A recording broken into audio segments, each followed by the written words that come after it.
एक बार की बात है। गौतम बुद्ध अपने शिष्यों के साथ एक गांव में पहुंचे। वहां के लोग उनके प्रवचन सुनने के लिए इकट्ठा हुए। प्रवचन के बाद एक व्यक्ति ने बुद्ध से पूछा, भगवान, मैं हमेशा दुखी रहता हूं। मैंने धन दौलत, संपत्ति और हर सुख सुविधा जुटाई है, फिर भी मुझे सच्चा सुख नहीं मिलता।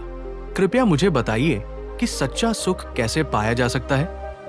बुद्ध मुस्कुराए और बोले, मैं तुम्हें इस सवाल का उत्तर जरूर दूंगा, लेकिन पहले तुम मेरा एक काम करो। व्यक्ति ने सहमति दी। बुद्ध ने उसे एक खाली कटोरा दिया और कहा, इस कटोरे को गांव में ले जाओ और इसे किसी से भरवाओ, लेकिन याद रखना, तुम उसी के पास जाओगे जिसने कभी भी दुख का अनुभव न किया हो।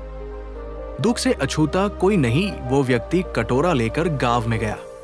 सबसे पहले वो एक अमीर व्यापारी के घर गया और उनसे कटोरा भरने की विनती की। व्यापारी ने मुस्कुराते हुए कहा, मुझे खुशी होती, लेकिन मैं तुम्हारी शर्त पूरी नहीं कर सकता। मैंने अपने बेटे को हाल ही में खोया है। वो व्यक्ति एक किसान के घर गया। किसान ने भी कटोरा भरने से मना कर दिया। उसने कहा, मैं हर दिन कड़ी मेहनत करता हूं, लेकिन मौसम की मार और कर्ज की वजह से हमेशा चिंता में रहता हूं।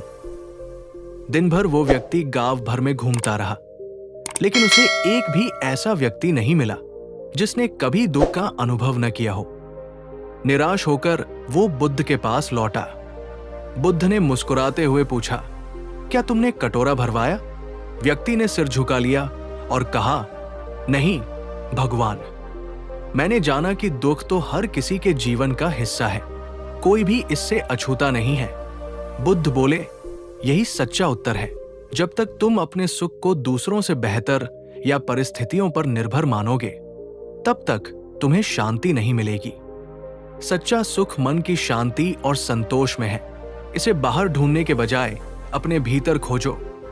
ये सुनकर उस व्यक्ति को सच्चे सुख का अर्थ समझ आया। उसने बुद्ध के चरणों में झुककर आभार व्यक्त किया और उनके बताए मार्ग पर चलने का संकल्प लिया। शिक्षा सच्चा सुख बाहरी चीजों से नहीं, बल्कि हमारे दृष्टिकोण और मन की शांति से आता है। जब हम अपने दुख को स्वीकार कर दूसरों के प्रति सहानुभूति रखते हैं, तभी हमें जीवन का असली अर्थ समझ में आता है।